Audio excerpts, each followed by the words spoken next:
Bienvenue dans ce quatrième épisode de l'affiche, toujours en compagnie de SwaveKicks. Aujourd'hui, on parle du futur de son business et de la gestion des critiques sur YouTube et Instagram. L'épisode 4, c'est parti. Du coup, on passe à la question suivante que tu as quasiment anticipée.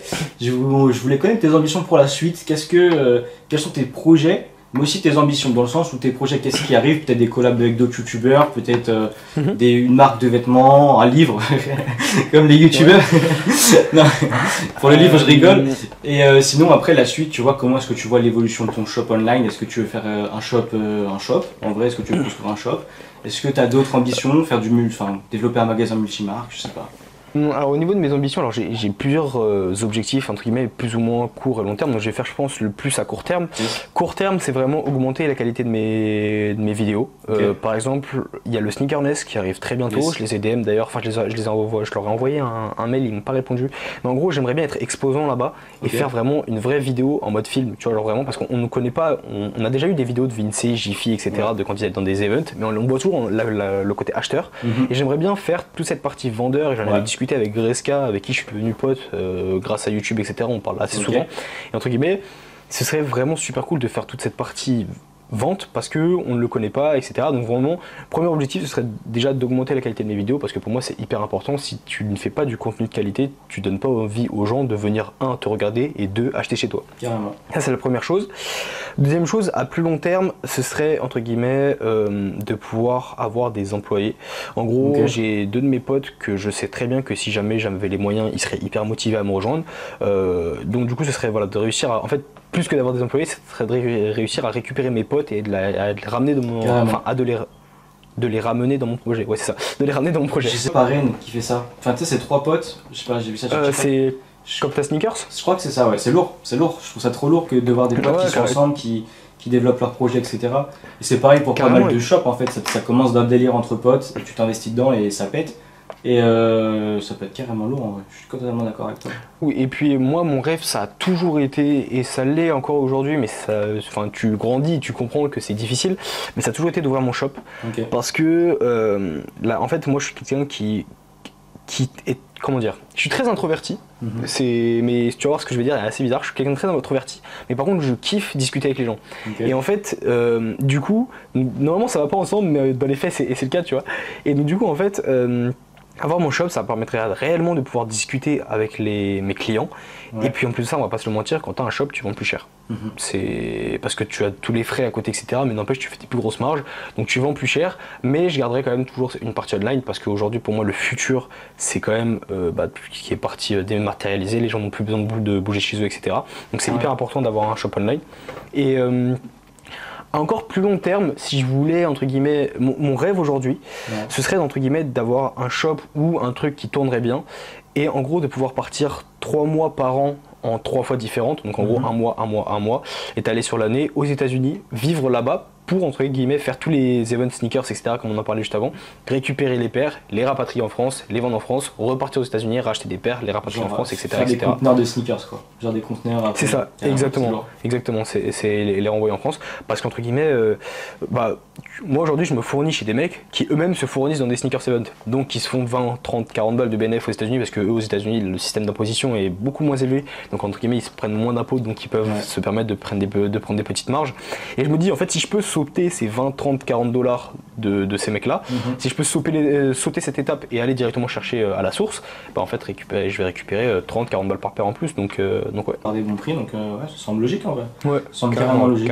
Faut juste voir si Nike va pas vouloir te bloquer à un moment parce que je sais que leur politique en ce moment, c'est vraiment les paires sont pour l'Europe, c'est pour l'Europe.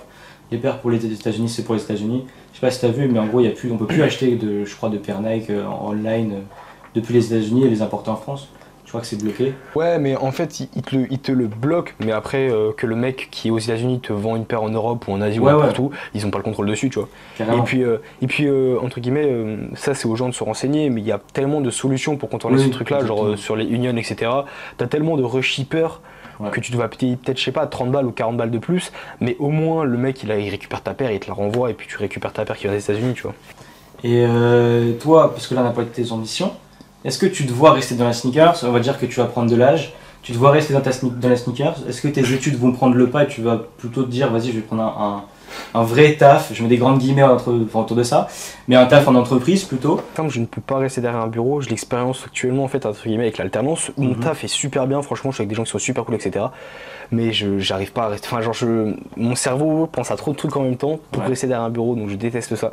Donc, moi, mon objectif, très clairement, c'est si je peux en vivre du resell et dégager un salaire qui me permettrait d'en vivre, bah, c'est clairement l'objectif. Et puis, j'en ai déjà discuté avec mon père, etc., sur différents sujets, etc. Mais généralement, pour les gens qui créent des entreprises, et c'est un peu mon objectif, leur première boîte n'est jamais leur dernière boîte. Carrément. C'est-à-dire que voilà, moi mon objectif aujourd'hui c'est de créer ma boîte. Je sais pas si je la vendrai un jour parce que je pense qu'entre guillemets ce côté-là, sneakers, etc., il m'intéressera toujours. Mais entre guillemets mon objectif c'est peut-être un jour de me développer dans autre chose, dans l'immobilier, dans la pierre, etc. Franchement dans plein de trucs différents.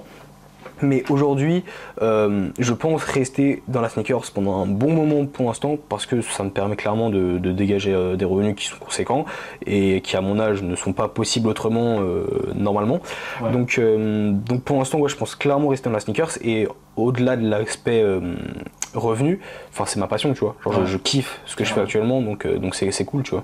Concrètement, est-ce que tu vis de la sneakers? Est-ce que tu arrives à dégager des salaires ou pas encore? C'est compliqué? En fait, c'est compliqué. Alors je fais environ un drop toutes les 6 semaines à peu près. Et en fait c'est compliqué à dire si je vis de la sneaker parce que je vis chez mes parents. Donc entre guillemets j'ai pas besoin d'argent. Donc c'est compliqué à dire. Mais entre guillemets si aujourd'hui je devais en vivre en sachant que j'ai une entreprise et que pour se verser un salaire etc c'est différent. Je pense que je ne pourrais pas encore parce que je n'aurais pas assez pour vivre tout simplement. Mais aujourd'hui entre guillemets je me verse comme salaire, ce que je me verse assez simple, je me verse les partenariats, donc tous les sponsors, les OP etc. Et je me verse YouTube. Tout le reste, donc tout l'argent des pairs, 100%, voire même des fois 110%, repart dans les pairs. Et des fois ça m'arrive d'être dans le rouge à cause de ça, mais bon ça c'est pas grave. Mais tout ce que je gagne repart dans les pairs parce que aujourd'hui j'en ai pas besoin et que je souhaite développer mon entreprise pour qu'un jour je puisse réellement en vivre, tu vois. Je vois ce que tu veux dire. Et est-ce que par exemple prendre un stagiaire ça fait partie des choses auxquelles tu penses? Un alternant pour plus tard, pas maintenant parce que tu es dans tes études, mais est-ce que tu imaginons si on disait dans 3 à 5 ans, est-ce que tu t'imaginerais avec une équipe de combien? Est-ce que tu imaginerais avoir une équipe ou être encore tout seul? 3 à 5 ans, franchement avoir une équipe pour moi c'est important. Mais entre guillemets, je ne saurais pas te dire une équipe de combien ce que je voudrais être. J'aimerais avoir une équipe, comment dire, proportionnelle à la demande que j'ai autour de moi. Tu vois. Donc si j'ai énormément de demandes, avoir une équipe de 100 personnes et qu'avoir une équipe de 100 personnes c'est logique, et ben j'aimerais avoir une équipe de 100 personnes, tu vois. En gros moi l'objectif c'est de réussir à développer mon truc de telle sorte à avoir des employés. Après avoir une équipe de combien, aujourd'hui je sais pas.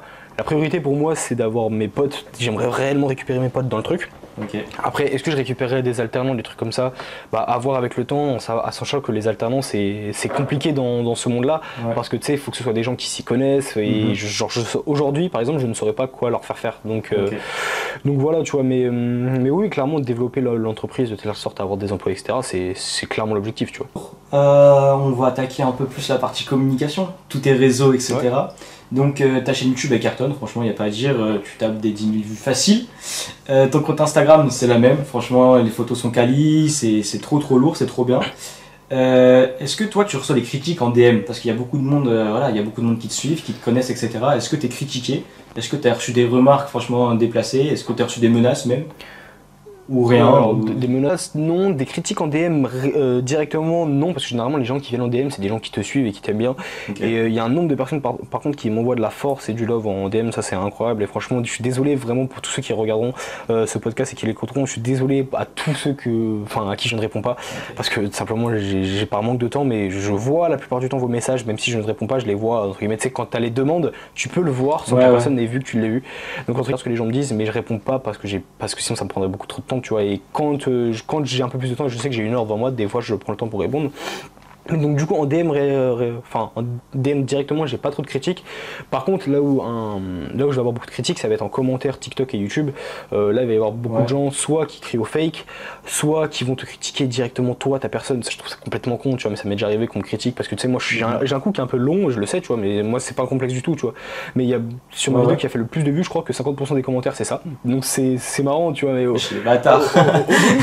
C'est des enfoirés en fait. Au début ça fait mal. Et puis en fait après tu te dis bah vas-y je m'en bats les couilles tu vois, je les connais pas et puis moi je vis très bien et c'est pas du tout un complexe tu vois, donc il n'y a pas de souci.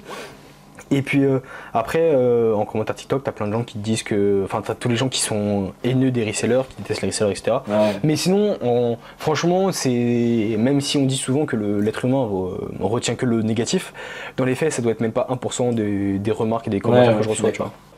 C'est sûr, c'est sûr. Donc beaucoup de positif, beaucoup de love, et une bonne communauté. Carrément.